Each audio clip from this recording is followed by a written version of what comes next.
to review the previous minutes?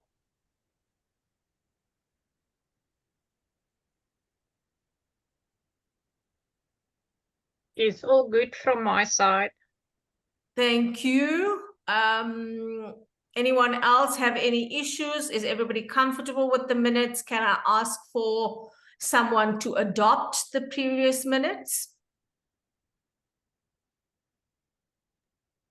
All good on my side. Thank you, Leon. Can I have a seconder? Yes, I'm happy. Thank you, Ronelle. Adoption of previous minutes. Thank you. Guys, are there any matters arising from the previous minutes that you want to record?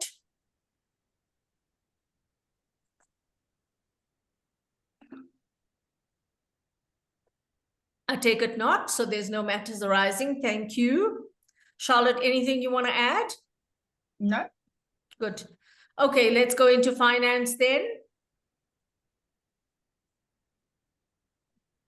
All right. Let me share my screen. There we go. You can share now, Ethel. Okay.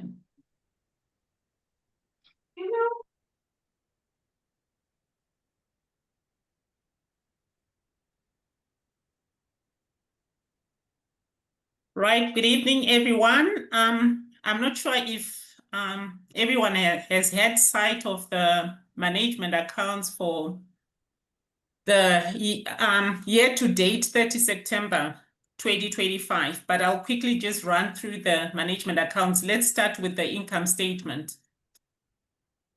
So year to date, total income is, so now I can't see properly. Let me minimize. Okay, there we go. So can you see? Because I've minimized so that I can see the numbers. Can you see the numbers? Charlotte, I see you're struggling there. No. Okay, so year to date, total income is 905,331. Call it 332,000, made up of donations. The biggest being the Nedbank project, which came to an end in end of September, end of August. Then we had professional collection events, membership fee. So that's what makes up our total income. Cost of sales was 99,015, which was mainly to do with the running of the events. That's what made up our cost of sales. And the total operating expenses were 871,053. Biggest cost also being the Nedbank project. So the income at the top and the revenue, more or less, actually the expenses were more than the revenue. So the Nedbank project ran at a slight loss. And the biggest cost from year to date would be, we have director's salary, we've got marketing. So the marketing and branding had to do with the events, the event that happened. And we have subscriptions. And of the subscription cost, there is also a cost that Women of Stature is owing Women of Stature events, because these costs, some of them are paid off by the Women of Stature awards. So we'll touch on that when we get to the balance sheet. So ultimately, year to date, the net loss is 64,736,000. So moving on to the balance sheet.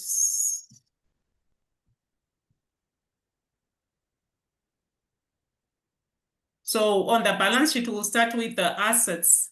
So the bank balance as at 30 September was 67,225. Current assets of 2,370 made up mainly of receivables. There were about 3 receivables from the events that did not pay up for the events. Total fixed assets is 1,808. And our non-current assets would be the loan and So yeah, non-current assets is mainly made up of the women on stature loans. Then moving on to the liabilities. So the liabilities, as you can see, the Nedbank project ended in August. So September, there was no liability for the Nedbank projects. So we didn't have any non-current liabilities. Then on equity, if we bring in the loss of 64,000 year to date, plus the retained earnings, the year to date retained earnings is 100,420.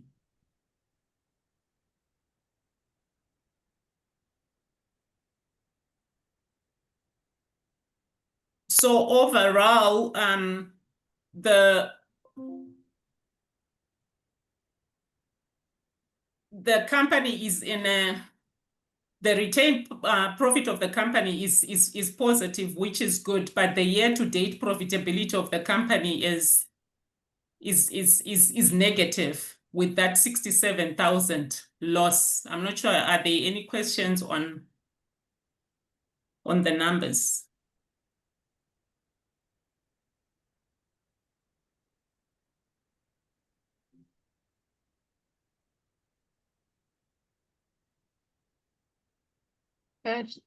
Maybe just to Charlotte on the Nedbank project, what was the reason for it to run into a loss?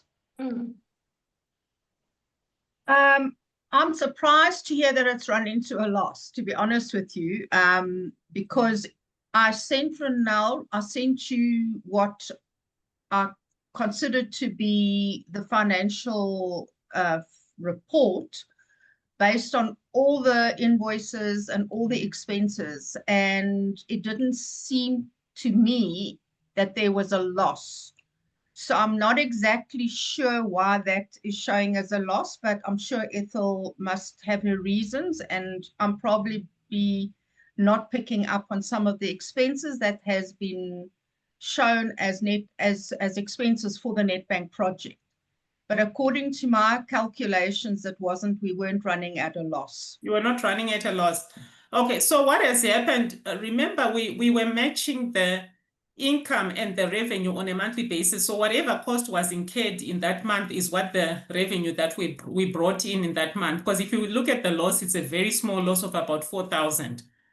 So in March, the revenue income was the same until September when we were wrapping up the project. So the cost and whatever balance was remaining in the liability is what we brought in as income. And then the expense. So that's where the discrepancy is. The balance that was sitting in the balance sheet, because we were bringing in money on a monthly basis. So whatever was incurred in September and the revenue that was remaining from the liabilities when we brought it in, that's where the small discrepancy happened of about 4,000.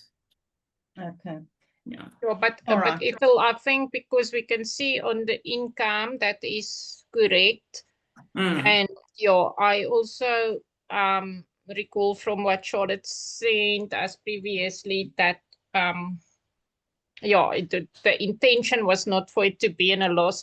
So I think we should maybe just check on the expenses, maybe just match all of the expenses to Charlotte's expenses and see if there was either something that she was maybe missing on her side, or if something was maybe allocated here that's not supposed to be a Nedbank expense. So I think we must just do that exercise. Okay, we'll do so. I concur with Ronelle. In fact, Charlotte and I had a bit of a conversation around the Nedbank project, and at a point, Charlotte, the expectation was that you were going to be sitting with a tidy little profit. So I am surprised as well that it's run at a loss. Yeah, no, look, I do think there's possibly just some of the expenses that are being put against the Nedbank and not showing. Not Nedbank related. Okay, all right, we'll look into that.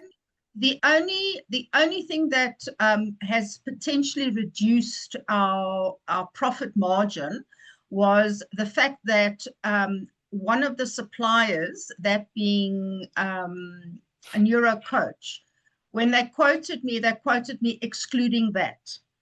And then Sure. when I got the invoice and I saw that they hadn't put the, they had shown on their quote excluding that, but the invoice said, and that was where I knew that we weren't going to make a profit on them.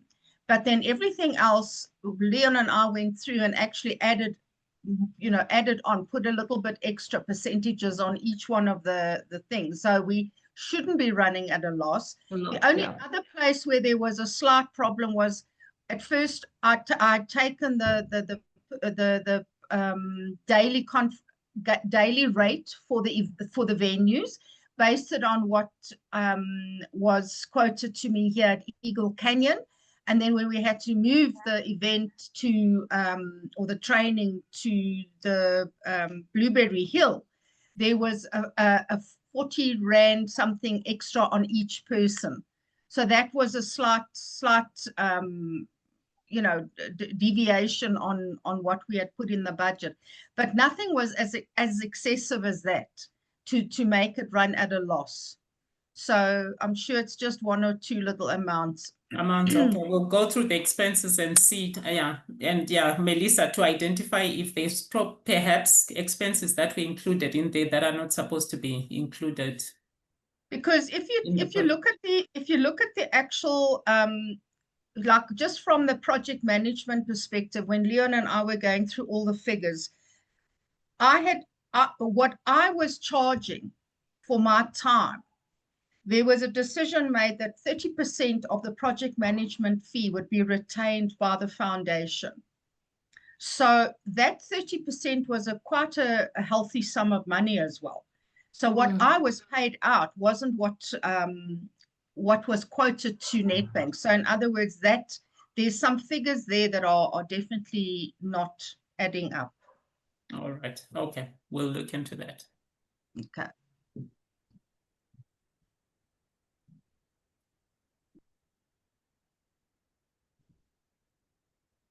Is there anything else? No, I think it's okay from my side. Just on, Renelle had asked if I could also send the professional collective summits.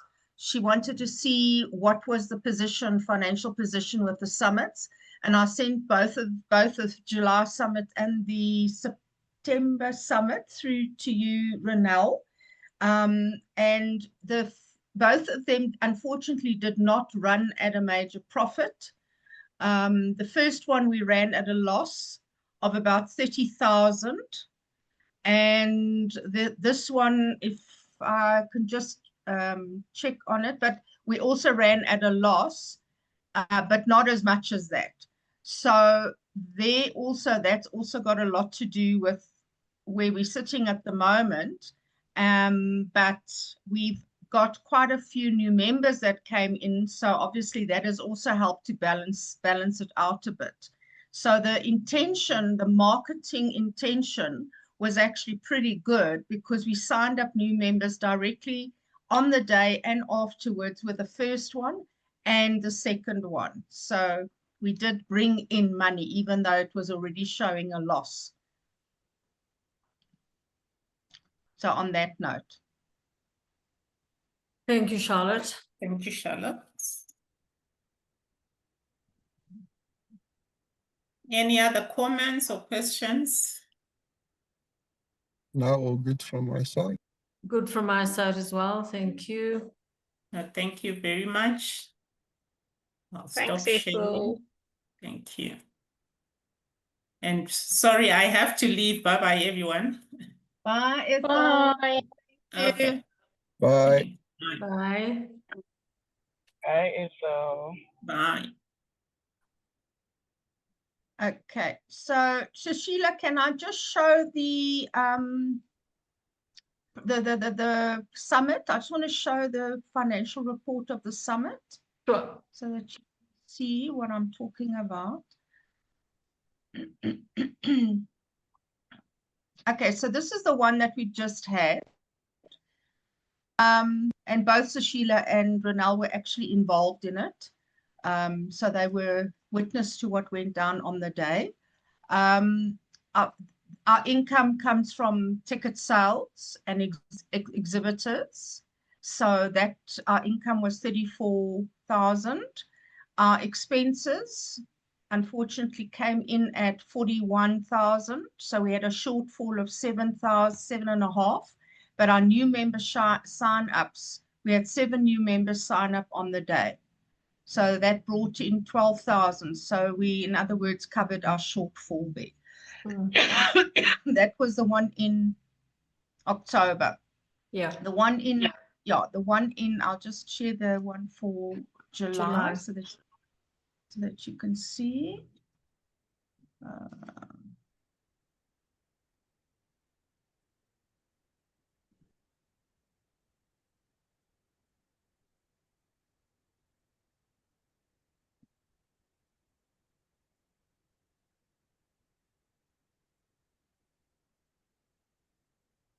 Okay, so there again, our income was from tickets and exhibitors was 62,000. These were our expenses. What I realized here, ladies, and this is what I just wanted to point out to you. When we look at expenses like PR, Facebook advertising, that shouldn't be a project-related, an event-related expense, because that is actually an overall public relations for the foundation. And the same with the Facebook advertising. It's all market. It should go to the marketing budget. So it shouldn't come in here. So if we took this one out, which is what I did with the one for October, let me just delete that. And the Facebook advertising. Oh, it doesn't change because I don't have fancy formulas in mine.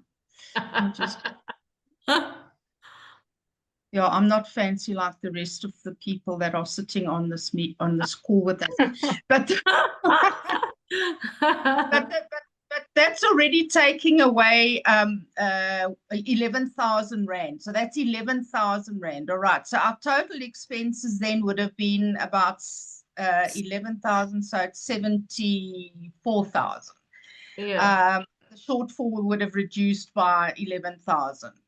But then again, also, we've got a refund from the hotel, and I'm expecting a refund as well from the hotel, because what they do is, for the October one, what they do is they take an average per person for the soft drinks, but at the end of lunch, then that gets tallied off, and there's a refund of about 3,000 Rand due back to the foundation. And then, of course, our member there, we also signed up members there. So that reduced the shortfall.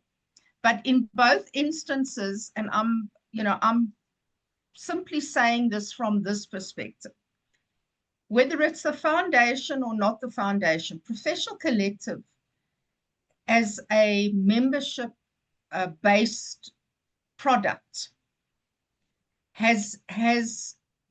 the summits have been exceptionally successful when it comes to the Professional Collective membership. It gave it a boost on both occasions. So there's a cost borne for running the summit, but the media attention that we got and the marketing exposure that we got has definitely changed the perception of people of Professional Collective. I mean, this one that we just had, the feedback that I've got and the people that were there said it was one of the best that they've attended. It was so well organized, besides the organization, but the actual content, what the people got from it, the value that they got from it, and the speakers, the quality of our speakers and the quality of the content, and they really had key takeaways during the course of that. So I guess at the end of the day, it does pay to do it, but at this point in time, this is why the foundation is not necessarily seeing you know, the benefit from it, because it is, you know, it's carrying, there's a cost to bear because of it being an event. Yeah, sure, So Charlotte. I think that is a fair point, and yeah, I totally agree with you. I think both summits were really, really good, and I think the concept is really good. And you can potentially tweak a few things, like I mentioned, like maybe see if you can get another venue, maybe, or something at a lower price. But yeah, I don't think. Well, I never thought that events are really extremely profitable ever. So I don't think that is really, you should really do that with the objective of raising funds or making money from it. And that, so maybe putting it in the foundation was maybe not the correct decision. And if you maybe run it from a award company where they are an income generating company, and they do it more from a marketing perspective as opposed to a fundraising type of event, I think it might be a better route to go, because I totally agree with you. I think the marketing and the feedback and all of that was really tremendous. And yeah, so it might be something that you can consider doing in future from an awards company point of view. I mean, you are excellent in doing that, so I'm sure it will benefit the awards company a lot as well. Yeah. Thank you for that. Okay, well, that was pretty much it from our side. Just to go back to the Agenda. Waar is ons nou? Waar is die agenda? Kom nou. Come on. Okay, we're back. The agenda's back. Right, so we've done that. Okay. Right, so Sheila, will we get on to the Nedbank Entrepreneur Program? Yes, let's do that. Okay. So obviously that's come to an end. By that we mean that the training is finished, so it's completed. We in fact have in the last month been gathering and collating all the evaluation forms. Leon, would you like to just share what's going on from that perspective? So we're busy collating everything so that we could present Nedbank with a relatively thorough report and feedback on the progress that was made and so on. Would you like to share something there, Leon? I haven't started doing the report yet, but it will take me basically a day. But I believe all the information is in one place, so I will be able to do the report quite easily and quickly. We will definitely use the pre and post, those sessions we had, those focus groups. A lot of interesting information came through that. But yeah, so the report will be done. I think I will have time next week to do it, because most of my other commitments are finishing this week. Okay, thanks, Leon. So ladies, yes, the basis of it is that we were running every single training session had an evaluation after the actual, so Sheila, sorry, you've got a hand up? Continue, Charlotte. I'll ask my question when you're done. Okay, so after every training session, there was an evaluation done by the beneficiary herself to evaluate the workshop. So that information was taken in. Then after each mentoring session, which was immediately after the training, within the very month or soon after that, there was mentoring done, in group mentoring done. So they all had another mentoring session. And there was a mentoring evaluation done as well. So every single beneficiary was expected to complete that evaluation form, and that would help, obviously, to track their progress. So that's also the information that Leon and them have to extract, is to say, okay, of the 48 ladies, we finally ended up with 48 ladies who completed the program. This is what where they started, and this is where they are today. Now, what we have been asked for by Nedbank is that we must also give them a proposal on if they should want more mentoring for these ladies, which will only happen in 2026, which we then did. We presented them with a proposal and a costing and a suggestion and everything, but we haven't had any word back from them if it's going ahead or not. But to this point now, we've had a tracking report after every single session. Then Mariette, who's in Leon's team, would then pull the tracking report, and on that it tells us who has completed their evaluation and who has not. Unfortunately, as it would happen in a lot of instances, there's a lot of them that did not do it. They just didn't complete it, so there's nothing to track them on. And we've got the evidence. We can show Nedbank that as hard as what we've tried, there's still those that are just unfortunately not going to do what they've been asked. So they've been tasked with it, but they didn't do it. So we can only work with what we've got. But I would say the large majority were pretty good in doing it. They might have missed one or two, but at large, I would say we probably have 60% of them that would have done the majority. So Leon, as far as that is concerned, the Mariette will obviously be able to give you everything that has been received. Yeah. What we also did throughout the process is we would go back to them and remind them and drop in WhatsApp messages and emailers and constantly be reminding them. So it has been an ongoing, ongoing right through until yesterday. We're still busy with them. Although it's in October, we are still busy making sure that these ladies know that there's things outstanding. Leon, over to you. So that is very interesting, the human factor. In our last post, the focus group that we had,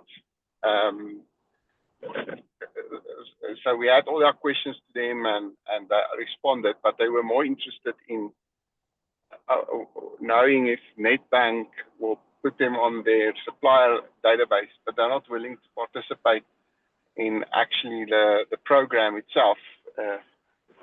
You know, they're more interested in that. So that's just some interesting thing I noted on that day. I thought, yeah, okay. You guys just want stuff, but you don't want to contribute. You don't want to do your part of the work. But it's actually a good screening process for Nedbank. You know, yeah.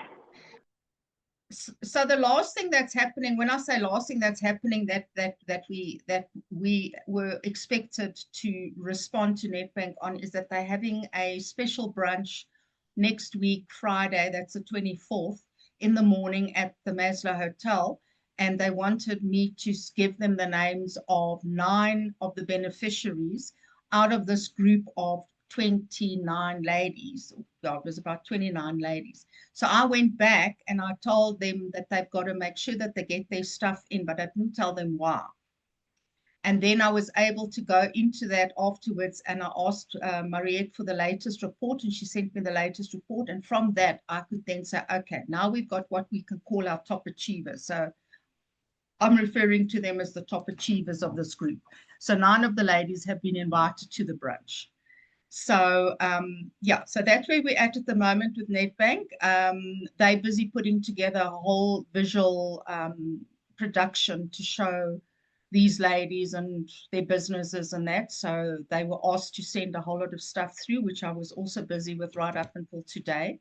So it is far deeper into what a lot of people can see is these ladies that were really putting the time and effort in will get something out at the end of the day. But we have got through the systems that Leon and Mariette actually set up for us, we are able to actually see who are actually the workers and who are just those that just are along for the ride. Charlotte, so just my question, how does Nedbank determine what's their metric for success? Our reports. No. Yeah, So, yeah. but it's in the contract. There's a list of a couple of things. One of them is employment, creation of employment. That was the most, the one that I can remember. Which I think was probably the most critical one. But the problem with that is there's a lag. You can't just sit today in a course, tomorrow you employ people. It doesn't work that way. Not in South Africa, maybe in America. But, yeah, but there are other things as well. Or Australia. In terms of sales. Huh? Yeah. Okay, so Leon, okay. on that note, I can tell you that this is what the reporting had to show: training overall program, mentoring overall program, coaching overall program, market access, turnover increase, decrease per beneficiary business, number of jobs created, qualitative stories of participants, pictures of training, site visits, and any other activity. So that is what they want to see in the report that goes back to them. So obviously we've been collecting data over the time as well. So I've also, I've done videos with the ladies and, they've now been asked to send videos through the 9 ladies in particular that have been selected. So there is evidence that there is stuff that's been happening. Okay, thank you. Thank you. Any questions from the directors in terms of the Nedbank Entrepreneur Program? So at this stage, Charlotte, the program has come to an end. The reporting is going through, and you don't have any feedback from Nedbank as to the second stage of this proposed second stage. Okay, cool. I want to move on to Women Rise Mentoring Program. Yes, Yanko, would you like to share that what we did with that when we launched it for this season? Is she still with us? Oh, yes, she is. Okay, Yanko, I think she was saying that she was having, hi everyone, my audio seemed weird. Yanko, are you still with us? Because your microphone is off again. Okay. For the sake of time, let me just drop in here quickly. So what we did, we had a application period where women could become mentees. So we put a whole application process in place. And then when we had the short list of all the ladies, we invited them to an interview. We called it an interview, where we would actually tell them exactly what being a mentee is about. And out of the 64 ladies that applied, and the plus minus 18, I think, were out of the 64 that applied that actually arrived on the night for this session, this interview session. So that basically was a sifting process. We used it as a sifting process. So we had 18 ladies that then arrived and they were told that they were successful. Then we had to then go back and start the matching process. So we also had a session with the mentors. So Yanko also did the presentation for the mentors as well, where she obviously went through the whole concept of our mentoring program and gave them, a very clear brief on how our mentoring program works. And those are the 14 14 award winners. So they would automatically be the mentors. And then because we had such an overwhelming response to the applications and we landed up with 18 ladies and not just 14, I had to go and I had to source more mentors. And that's where Sushila comes in. So I went back to some of our past winners and I asked if they would be mentors. I asked Kim if she'd be a mentor. So that's how we filled the gap of the extra 4 mentors. So all the mentors were asked to obviously meet with their mentees. So there's a process that's being followed there. And then there's a month-to-month report that is expected from the mentor, a monthly report, so that one can see whether or not there's active engagement. And if we don't receive the reports, then we obviously have to go back and ask. But I've sent out a reminder this past week to say that the reports are actually due. And I have received 1 out of the 18, one that has sent me the report for their first month of engagement. So that's how the mentoring program is running at the moment. Now, this mentoring program, just to get back to Sushila, has got nothing to do with Nedbank. And I know that was one of the questions you raised. This is a completely independent mentoring program. And we don't earn any income from this program because it is the pay forward of the award winners. So that's for me. Any questions on that?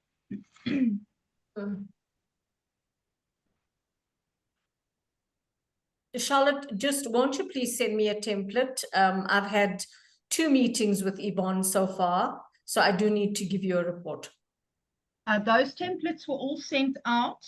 If you go back to the email where I actually introduced you to your mentee, there was an attachment, quite a few attachments, and I also gave you a breakdown of what was all attached to the email, which is the monthly report. It's called a progress report. So if you just refer to that, you'll see, and it comes, yeah. Okay, so yes, that's where we're at with that. Great. So let's move on then to general, unless anybody has any final contributions in terms of Women Rise or the Nedbank Entrepreneur. Are we happy that that is settled and we've covered all conversations there? So in terms of the foundation and the cessation of operations, Charlotte, do you want to take us through that? Right. So I think in my last email, to try and answer some of the questions that was causing the confusion, I think the basis on which we need to look at this is from a financial viability point of view. Is it financially viable to have a foundation that relies solely on, at this point in time now, going to be back to square one on membership? That's the current status because Nedbank is finished. So there's a duplication of expenses. So we've got websites, there's a whole lot of things. That's all the subscriptions and everything that we're running at the moment. So we're sharing expenses between foundation and awards. And, just from an administration point of view, when you have to, each time put on the hat for the foundation and then put on the hat for the awards. And I think that's probably more than anything that's become, one of the main reasons why I'm wanting to drive this through, to say, let's consolidate everything. So, the risks are still, on the foundation, because there's no money coming in that is regular money coming in. Whereas with the awards, we've got regular money coming in. It's just flowing in all the time. So Professional Collective and the Women Rise program can sit in the awards, and then there's no risk to the foundation.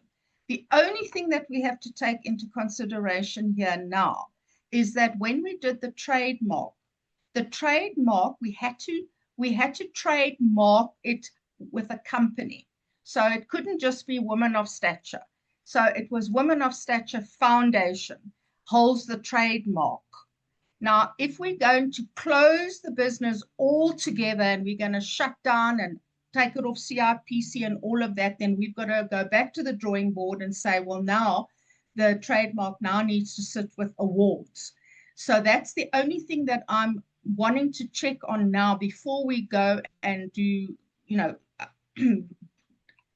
do irrational things.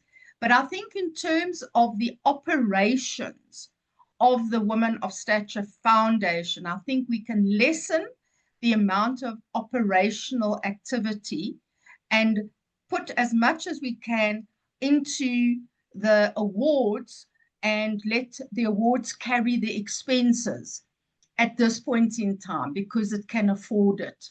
All right. So that's just, and I'm just trying to reduce the amount of work that I have to do from an operational side.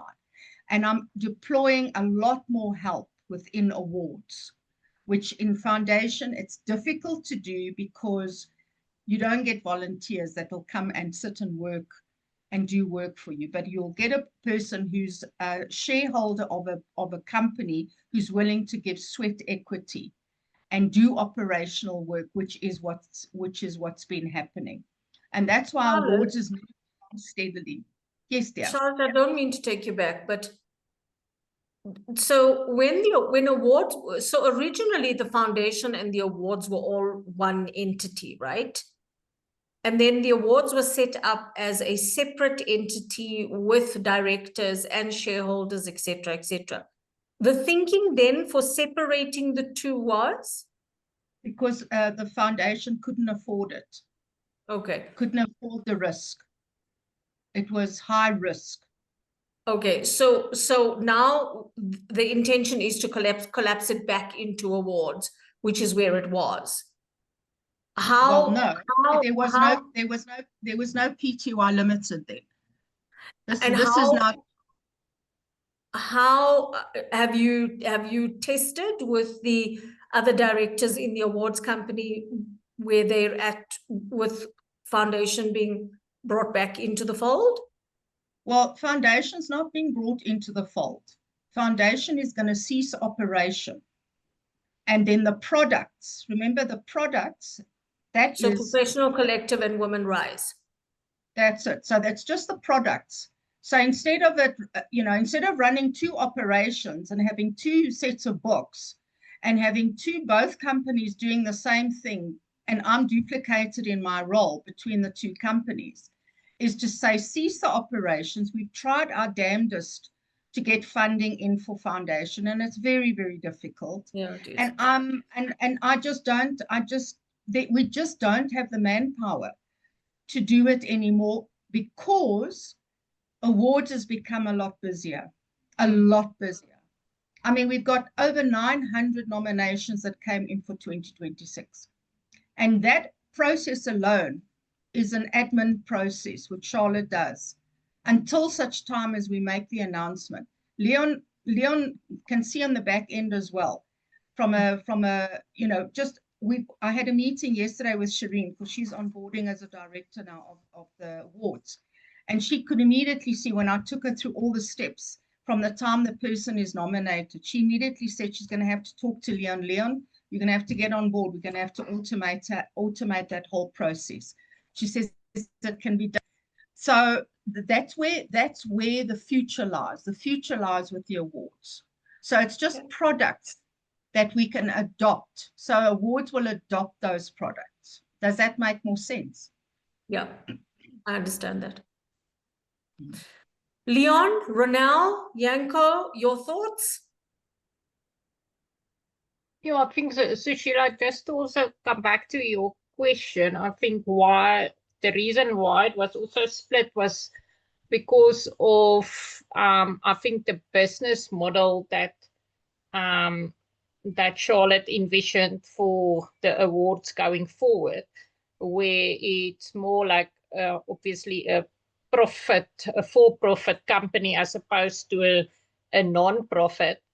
So I think then it you couldn't really run those kind of activities from a NPO point of view. And I think that was also a big reason behind why it was split. I think obviously and it might not be a big thing, but something maybe just to consider from the awards point of view. I think there is a slight possibility or a risk in terms of a reputational risk, maybe, because if I think when the awards had that link to the foundation, it might be a bit different in people's minds as opposed to when it's a purely for-profit type of company, because I think there's a lot of complaints and things out there that there's so many companies trying out there to run these awards, but just to make money from it. And people no longer want to be part of that. So I think that could be potentially maybe a bit of something that you might get pushback from people if they perceive it that you are doing it purely now for profit, as opposed to there's no link to some kind of foundation. But yeah, I mean that is kind of like in how you will run the business model Communicated. going Yeah. forward. Leon, Yanko, For me, maybe if I can come in, am I audible?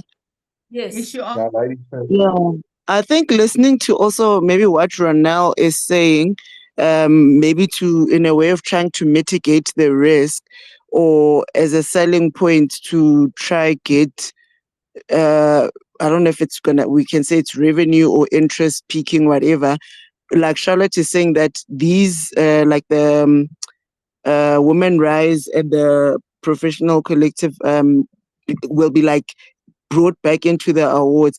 Technically, it can also be spent as one of the benefits of participating, because then you become part of this program where you can upskill in this manner or grow in this manner and whatever not. So I hear what Ronel is saying, and I think maybe it's just a way of how do you then sell it, that it's not just about the profiting aspect of it, but as much as there's a profiting aspect, there's also the benefit that you get as an individual. And I mean, looking at how the Nedbank program has done, as much as it's coming to an end, some of the things that were utilized in that program can also be brought in terms of how these two entities or these two programs under the awards can be run, just to make it beneficial for the people who will participate while still allowing that revenue generating stream to happen. So I do hear what Charlotte is saying.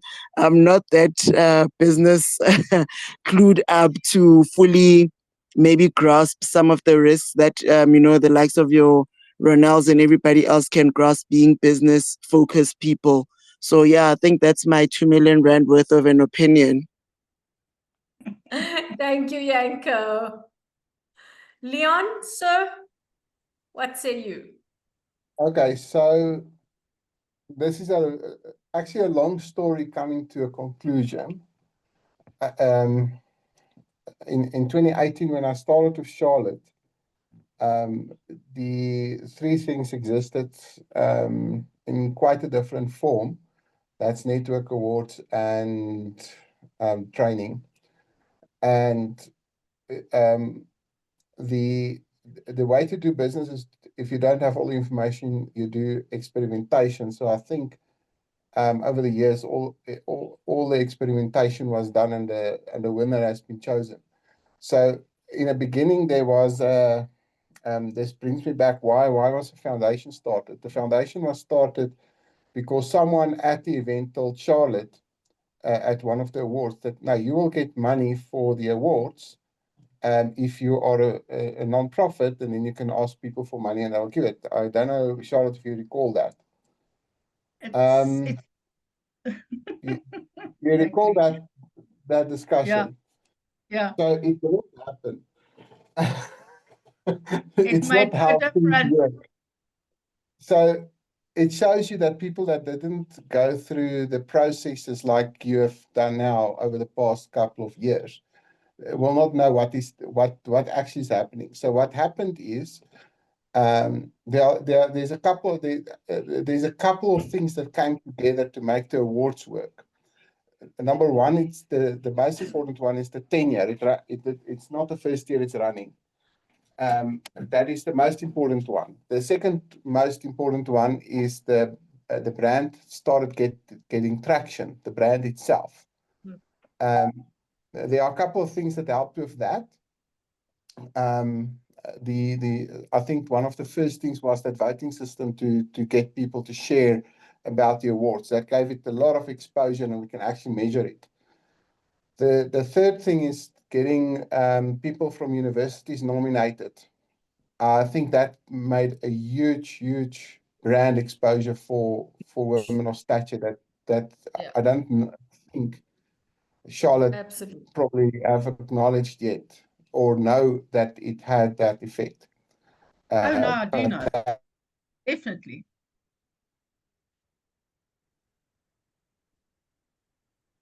Okay.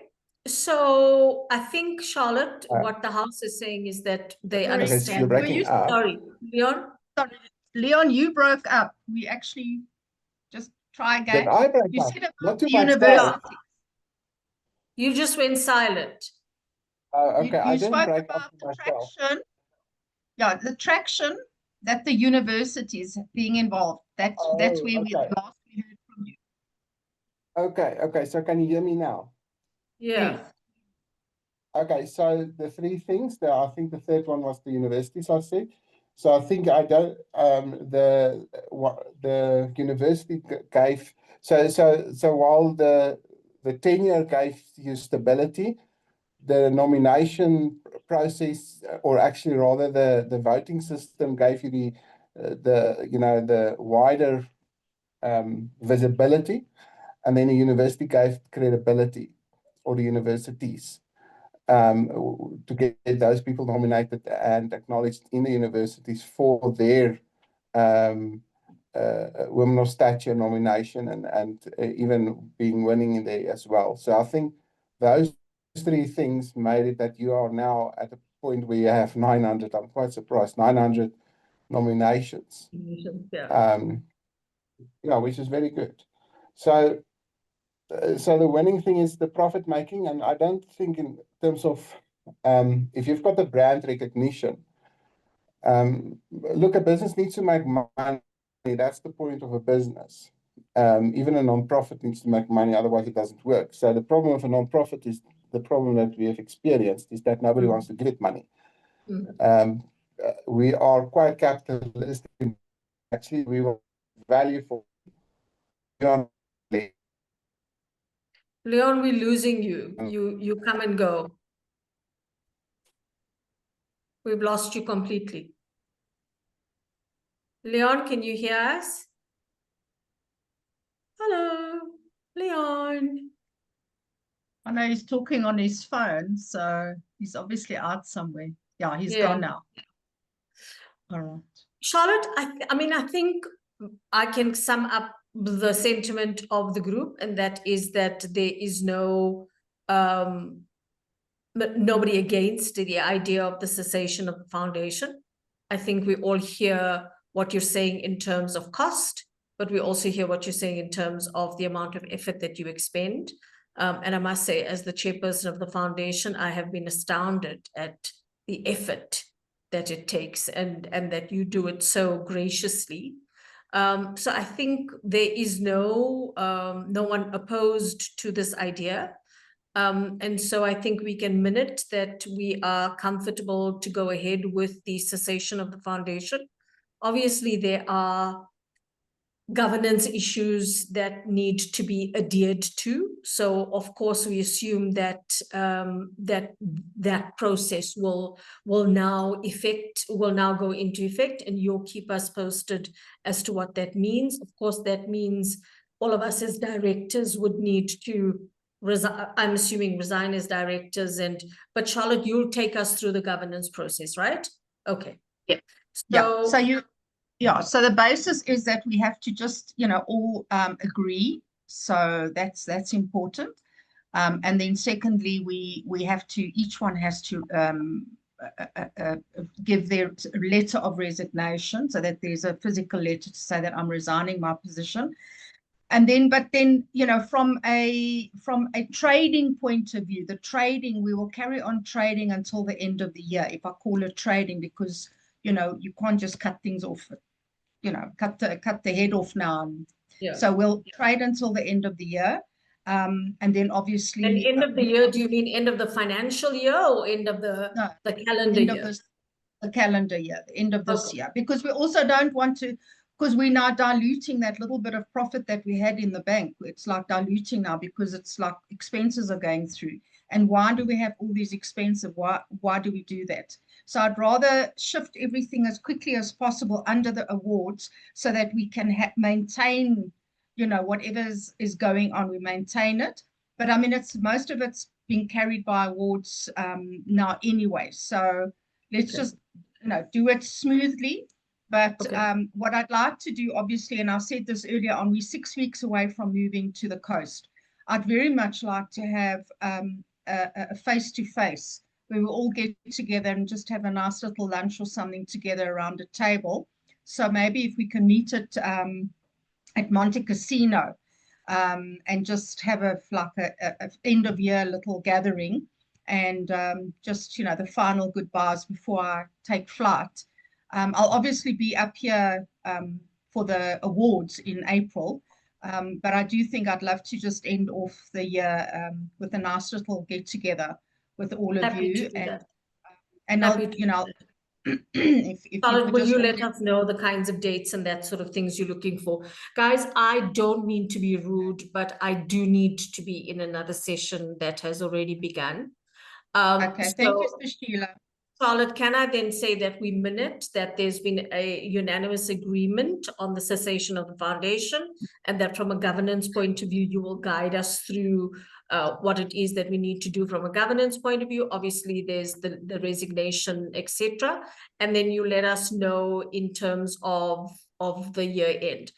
Guys, please continue with the meeting into conclusion. I will talk with you, Charlotte, tomorrow. But thank you so much, guys. And I apologize that I have to do this. I know it's rude. And many things, Yeah, not one of them, but I am sorry. Take good care. No, I'll that's chat to you fine. all soon. Take care. Bye, Sheila. Thank you, Sheila. Bye. Bye. I have Leon. to giggle when Sheila says I must give dates. Actually, the one that has to give dates is Ronelle, because she's doing a nice little overseas trip again in November. You're right, Mrs. Lee. Ronelle. Sorry, Charlotte, just say that again. I said we'll fit into your calendar and your availability. Oh, thank you. I appreciate that. Mrs. C, just a quick one, maybe for my understanding. So with the resignation letters that we have to write to you, the date, is it up until the end of the year, or what date are we putting on it? Well, I think it can be immediate effect, because I mean, we've had a board meeting now. The board meeting concludes the decision is made. I don't think dates, we have to date it for the end of the year. I mean, it's really going to be more from an operational point of view that we're going to start unwinding as far as that is concerned. So that shouldn't be a problem. Yeah, sure. Charlotte, I think we must maybe just get somebody who's quite good from a legal point of view, maybe just check with them on these kind of things, so that we make sure we do everything legally correct. My worry is just that if we close off everything now and we submit our last tax returns and we show that we have basically ceased operations, that they might select us for auditing purposes. Just before, because I think there are a couple of red flags that could come up from a tax point of view. You know, I think there's many instances where people create NPOs and then they channel the money through that back to the directors, and there's a lot of fraud happening in those kind of scenarios. So I think that on itself is something that they can potentially select. It's us, especially because we've made quite a bit of good turnover the last year. We just kept it kind of under R1 million, not to register for VAT, so they can also see that as kind of a potential VAT leakage. And I think because quite a bit of the money flowed out to the directors, yeah, just I think to keep everything above board and make sure that there's nothing that they can point fingers at. You know, we've just tried this to do something kind of illegal or to avoid tax or so. So maybe just, I'm sure I know you have legal people in your network. Maybe just check with them, especially things like when we should resign, you know, that it's not something all the directors resign because there's maybe something weird happening, or yeah, so I think just check on those things. No, absolutely no problem at all. I will certainly get the right advice for that, Ronelle, because as you say, you don't want any fingers pointing at, and you also don't want it to, you know, to come across that there's major trouble and suddenly everything's just shutting down. So from a reputational perspective as well, you know, to do it graciously. Because what I was thinking now, Yanka, I think you hit the nail on the head earlier on. I want to just tell you that this is why I was saying everything fits so beautifully under the awards, because we can continue the whole mentoring program as part of the give back. So there's where the what do you call it, the community project. So the award still runs the community projects like the Women Rise program, like the Leon, the accelerator program that we've had in the foundation. And we can still have them raising funds, and the funds goes directly to those projects, because I just want to tell you that at this point in time of the nomination process, not one of the ladies is interested in what we do with the money in the foundation. They haven't even asked about the foundation. They just want to get their nomination in. Where the question comes is, what are you doing with the admin money? The 750 Rand admin that we're charging them to administer their nomination. That's the only question I'm getting at the moment. And I got it even when it was the foundation, remember, Leon? Yeah, but you do admin, you pay for admin. Yeah, I know. But so what I'm thinking of is that maybe, and I mean, this is just a thought, ladies and gents, does the foundation have to close its bank account? Could we not still have that money going through and still put that money towards a project? I mean, that's just I'm just going to leave it there. I don't want to complicate things, but I just want to try and reduce the amount of administration that's happening around the two companies. So Leon, maybe you've got an answer for us. Okay, so what Ronelle says is very true. And I'm trying to close down a company for 3 years now. So the best route to close down a company is not to submit the beneficiary ownership.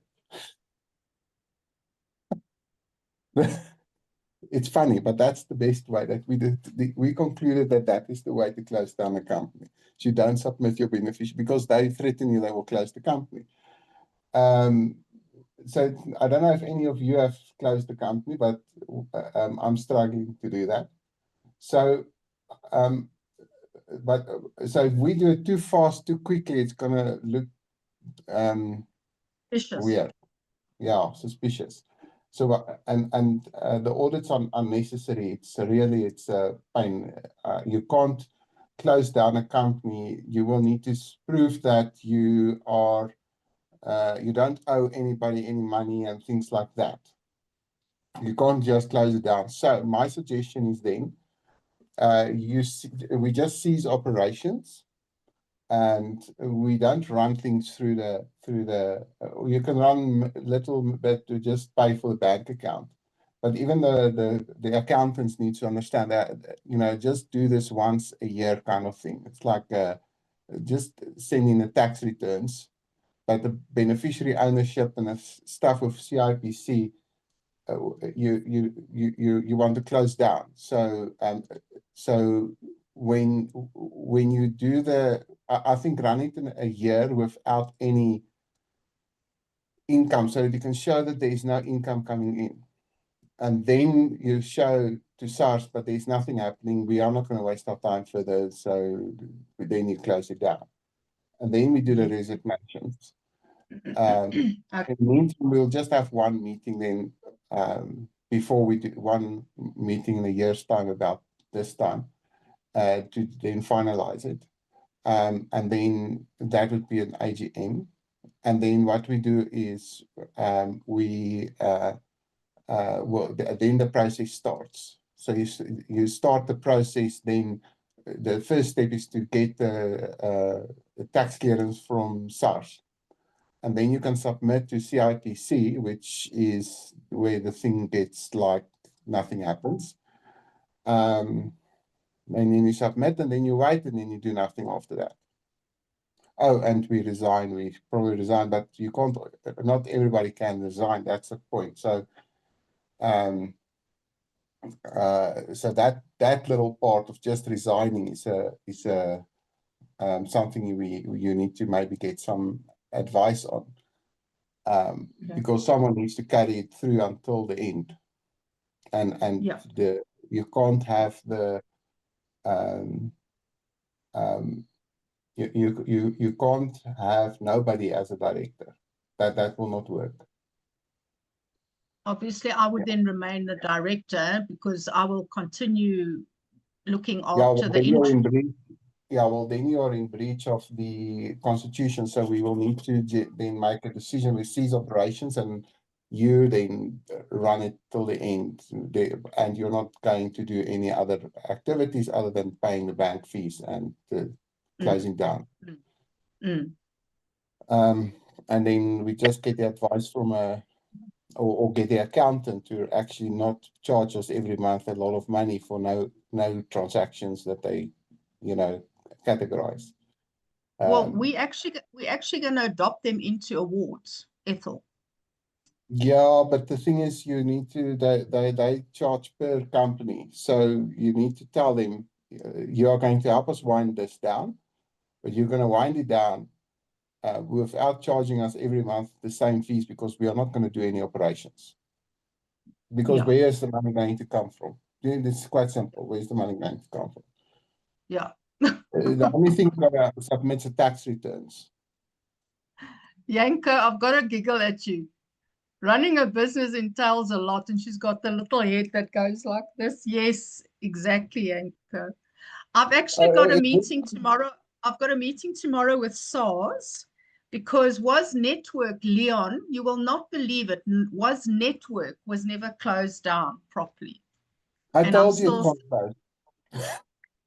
Yeah, it sounds like a lot. Just listening to what everyone is saying, it sounds like there's so many things that you might not consider, but they end up putting you in such a precarious position, and it was unintended. But now you get stuck in some mess that you somehow have to work through or work around. And I mean, it's like what Ronelle always highlights to us, that we should always keep at the back of mind reputational damage. Once something goes out, the whole world hears about it, but once it's rectified and word gets out that actually there was a misunderstanding, only a quarter of the population hears about it, but the damage is done, Yeah, so I think just let it quiet down. So you don't suddenly resign. Nobody resigns suddenly. And we just let there's no money, make sure there's no money coming in. And then it is a true non-profit, and then that's a joke. There's no non-profit doesn't make it. So you just pay the accountant one fee, we decide they need to give us a quote to do the tax returns only for zero income. You know, and that's it. And then we finalize it then. And then for beneficiary ownership, we don't submit that because there's no more beneficiaries. And then we, because then they will shut down the company then that way. That's what we decided on the other company, which I can't close. Yeah. Yeah. It's really difficult to close a company. Yeah. Yep. I don't know who has gone through. So you're going to SARS to submit tax returns? No, Get I've got a telephone meeting with them tomorrow because I keep getting these messages from them that there's a penalty because what the tax wasn't submitted, the annual returns wasn't submitted. But I said, but the company's been closed. And they said, yes, but according to CRPC, the company is still there. So they just go by what's still showing on CRPC. So they now telling me that I've got 2,500 rand that I owe them, which I'll happily pay just to get them off my back. But but I've had. Then you need to get it's difficult. Then you need to get what do you call it? A tax clearance certificate from them. You say I'll pay it, but you know, I mean, you just submit. There's no money going through. It's you pay it. You then get the tax clearance and you submit it to CIPC that you want to close the thing down. But get an accountant. They work with these things. Yeah. No, I let an accountant close it down, and then maybe that they can do the two together. But the best thing then is to for us on this one, you need to run a year without any income. Any income. Okay, I'm with you. Based on what Ronel said, I think that's quite true. Otherwise, there's a reputational damage on the women of stature side as well. Yeah. No, agree. Gossip. Yeah. Okay. No, that's fine. Okay, but that basically concludes the meeting. If anybody else taking notes, Yanko. You taking notes, Yanko? Don't easy to open a company. It's not easy to close it down. Yeah, no, I mean, the reason why I'm saying I'm taking notes, exactly what Leon is saying, because, you know, especially when you're a black female, everyone will always like, no, it's like you're the right target market. You should consider doing this. You should go, but we never really think about the end game at the end of it. So, you know, when you learn or hear of these things, then at least even when you do it, you're already, it's not that you're doing it to shut down, but I mean, you're already are aware of some of the pitfalls that are there so that you can try avoid them to make sure that your company is sustainable long term, you know. So yeah, no, I've learned a lot from you folks. Thank you very much for always imparting your knowledge and never making me feel like I'm stupid. I know maybe some of the questions I might have asked to you, it might have seemed like it's common sense or general knowledge, but I mean, when you've never really been in a certain space, not everything comes clearly or as quickly to you, you know. And it's like everyone has been mentioning that once you get involved, you actually appreciate the effort that people are putting out there, like, you know, with yourself, Mrs. C, even yourself, Ronel. Now that you get to know what people are doing, you appreciate the effort that's happening in the background for you to see the end results, which is something we never really take into consideration. So thank you very much, ladies and gents. So we'll just wait for Ronel to let us know when her diary can allow for us to get together at Monte Casino. Yes, please. Yeah, I will let you know on the group. Yeah, Okay, it's hard one. There's no golf course there. Yeah. So yeah, because our move is imminent and I want to get it in before we duck. So all right, can I please be excused? I have to do grade 5 homework. Yes, we all being excused. You You're far behind. Enjoy the You're rest. far behind. Enjoy the rest of your evening. Thank Bye, you, Jacob. Yanko. Bye, Bye. dear. Bye. Bye. Okay, I think that concludes everything. Jill, thanks a lot for sitting in again. Nice seeing you as well. And Leon and Renelle, all the best. We'll chat soon. Okay, Thank you. great. Just tell Thanks, Jill not everybody. to, Have a good evening. Sorry, Bye. yeah, Leon. thank you. Just tell Jill not to minute the stuff that me and Renelle told you Sorry. about Sorry, closing just say down. that again, Leon. Oh, The stuff Jill that you mustn't told- minute the stuff that Leon Yeah. told me. No, I won't. I won't. But Okay. I'll send the minutes for you to vet before we send them out, so we can Okay. what we need to then just on a need to know basis. Yeah. Yeah, the need to know basis stuff. Yeah, just keep it out of the minutes. Yeah. All right. Okay. Okay, then. Thanks, Bye. Okay. thanks Bye. everyone. Bye.